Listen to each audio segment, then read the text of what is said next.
Movie की शुरुआत होती है 21st सेंचुरी से और ये बताया जाता है कि केमिकल वॉर की वजह से पूरी धरती बर्बाद हो चुकी है। धरती पर रहने लायक अब सिर्फ 2 ही जगह बचे हैं। एक है यूएफबी जो कि ब्रिटेन में है और दूसरी है दी कॉलोनी जो ऑस्ट्रेलिया में स्थित है। इस कॉलोनी में काफी गरीब लोग रहते हैं, इसलिए काम करने के लिए रोज ब्रिटेन जाया करते थे। ऑस्ट्रेलिया से ब्रिटेन बहुत दूर है, इसलिए जमीन में एक एलिवेटर बनाया गया था जो पृथ्वी के ग्रेविटी से चलता है और इसी की मदद से लोग ट्रैवल करते थे। इसलिए बहुत ही कम समय में लोग ऑस्ट्रेलिया से सीधा ब्रिटेन पहुंच जाते हैं। यहीं हमें डगलस नाम के एक आदमी को दिखाया जाता है जो एक लड़की के साथ रोबोट और पुलिस की टीम से भाग रहा था। काफी एक्शन भरा सीन होता है यहाँ, लेकिन डगलस पकड़ा जाता है और इसी बीच वो लड़की भाग जाती है और अगले ही पल जब डगलस की आंख खुलती है तो पता चलता है कि वो सपना देख रहा था।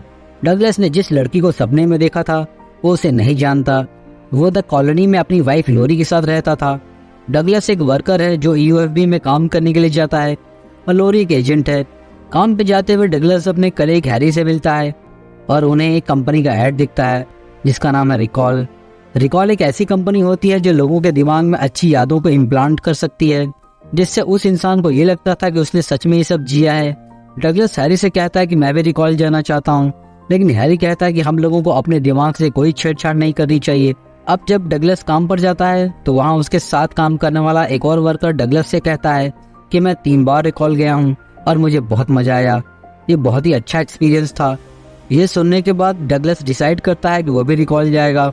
अब डगलस अपना काम खत्म करके रिकॉल के ऑफिस पहुंचता है और वहाँ पे एक टेक्नीशियन उसको कहता है कि तुम चाहो तो किसी कैरेक्टर को अपना कैरेक्टर बना सकते हो, जैसे तुम सपनों की दुनिया में साइंटिस्ट बन सकते हो, रईस आदमी बन सकते हो या कोई एजेंट बन सकते हो। डगलस तय करता है कि वो एक एजेंट बनेगा। इसके बाद उसे एक मशीन पर बिठाया जाता है और इंजेक्शन लगाया जाता है, लेकिन मशीन में कुछ खराबी हो जाती है और टेक्नीशियन समझ जाता है कि डगलस रियल लाइफ में भी एजेंट है। इससे पहले कि वो डगलस को कुछ बताता, यहाँ पुलिस आ जाती है और वो टेक्नीशियन और उसकी पूरी टीम को मार देती है और डगलस को अरेस्ट कर लिया जाता है।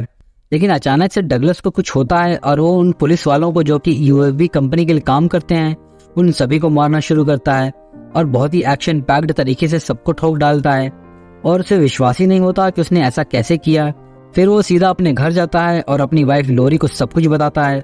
लोरी ये सुनने के बाद कि डगलस रिकॉल गया था, वो डगलस के ऊपर हमला कर देती है, लेकिन डगलस के अंदर अचानक से अजीब सी शक्तियां आ गई थी, इसलिए वो लोरी को पकड़कर गन पॉइंट पर लेता है और उससे पूछता है कि बताओ तुम कौन हो। तब लोरी उसे बताती है कि मैं यूएफबी की सीक्रेट एजेंट हूँ और 6 हफ्तों से मैं तुम्हारी वाइफ बन के रह रही हूँ। यहाँ मुझे तुम पर नजर रखने के लिए भेजा गया है। लेकिन डगलस को अब तक यही पता था कि वो और लोरी पिछले 7 साल से हस्बैंड और वाइफ हैं, क्योंकि रिकॉल कंपनी के जरिए उसके दिमाग में 7 सालों की यादों को रिप्लांट कर दिया गया था। अब पूरा सच जानने के बाद वो लोरी को बेहोश करके यहाँ से निकल जाता है, लेकिन उसे कुछ भी समझ नहीं आता कि वो आखिर कहाँ जाए, वो कौन है और क्या है।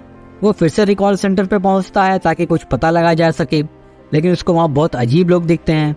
उसे एक लड़की मिलती है जो उसे अट्रैक्ट करने की कोशिश करती है। वो कहती है कि काश तुम्हारे पास 3 हाथ होते, क्योंकि मेरे पास 3 हैं। लेकिन डगलस हंसता हुआ वहाँ से निकल जाता है। तभी उसके हाथ के एक डिवाइस पर एक वीडियो कॉल आता है जो उसके कलीग का ही था। वो कलीग उसे बताता है कि तुमने कुछ दिनों पहले मुझे एक सेफ का एड्रेस बताने के लिए कहा था, और वो उस सेफ का एड्रेस बता देता है। अब डगलस पहुंच जाता है वहाँ, और जब वो सेफ खोलकर देखता है तो उसके अंदर एक ब्रीफकेस होता है। उसमें एक रिकॉर्डेड वीडियो था जो कुछ दिन पहले खुद ही रिकॉर्ड किया था डगलस ने। इसमें डगलस बताता है कि तुम्हारी मेमोरीज को मिटा दिया जाएगा और तुम्हें खुद को बचाने के लिए यूएफबी जाना होगा, जहां एक घर में तुम सेफली रह सकते हो। उस बैग में कुछ पैसे और एक दूसरे नाम का पासपोर्ट भी था। उस पर एड्रेस यूएफबी यानी ब्रिटेन का था। अब डगलस यूएफबी पहुंच जाता है। एक्चुअली उसने अपना पूरा हुलिया बदल लिया था, पर इससे पहले कि वो उस जगह से निकलता पुलिस उसे पहचान लेती है कि ये डगलस ही है। एक्चुअली सभी लोग डगलस को ढूंढ रहे थे, पर इससे पहले कि डगलस को पकड़ते एक लड़की फ्लाइंग कार पर आती है जिसका नाम मलीना है। वो डगलस को अपने साथ लेकर यहाँ से निकल जाती है। मलीना को देखकर डगलस पूरी तरह से हैरान हो जाता है, क्योंकि मलीना वही लड़की है जो बार बार उसके सपने में आती थी।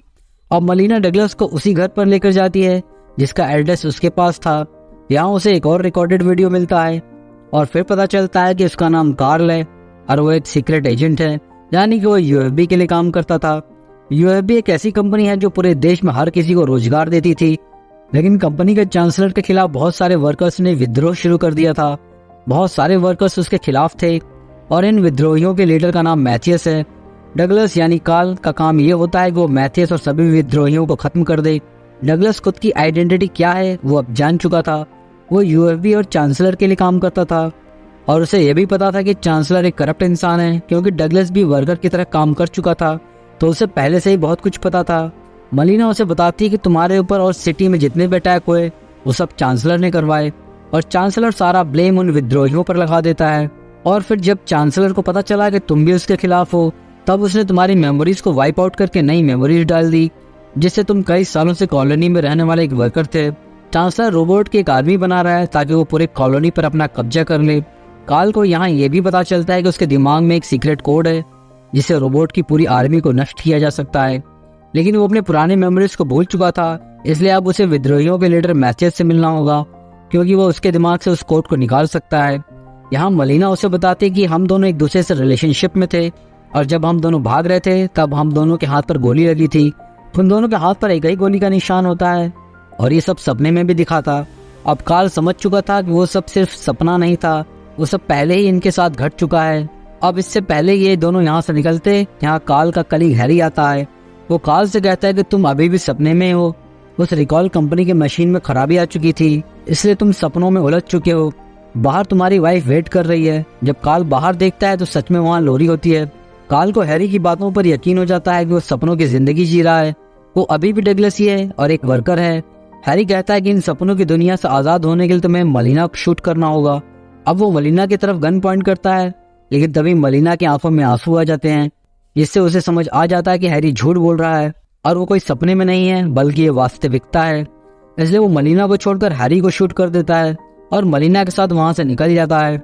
लोरी पुलिस के साथ उसका पीछा भी करती है, लेकिन वो वहां से भागने में कामयाब हो जाते हैं। फिर ट्रेन पकड़कर ये दोनों उस जगह जाते हैं जहाँ सारे विद्रोही रहते थे। यहाँ इनकी मुलाकात मैथियस से होती है और मैथियस ही मलीना का पिता है। वो कार्ल को एक मशीन के ऊपर बिठाता है जिससे उसकी पुरानी यादों को वापस लाया जा सके और उसके दिमाग से वो कोड भी निकाला जा सके। लेकिन इस प्रोसेस में मैथियस को पता लग जाता है कि ऐसा कोई सीक्रेट कोड कार्ल के दिमाग में नहीं, और कार्ल को यहाँ इसलिए भेजा था ताकि मैथियस को पकड़ा जा सके, क्योंकि अब तक किसी को मैथियस का ठिकाना नहीं पता था और चांसलर मैथियस को मारना चाहता था ताकि पूरा विद्रोह खत्म हो जाए। इससे पहले कि ये लोग यहाँ से भाग पाते, यहाँ चांसलर और लोरी पूरी टीम के साथ पहुंच जाते हैं, जिसमें रोबोट्स भी थे। अब यहाँ पे काफी लड़ाई होती है, काफी जोरदार लड़ाई, और बहुत सारे लोग मारे जाते हैं।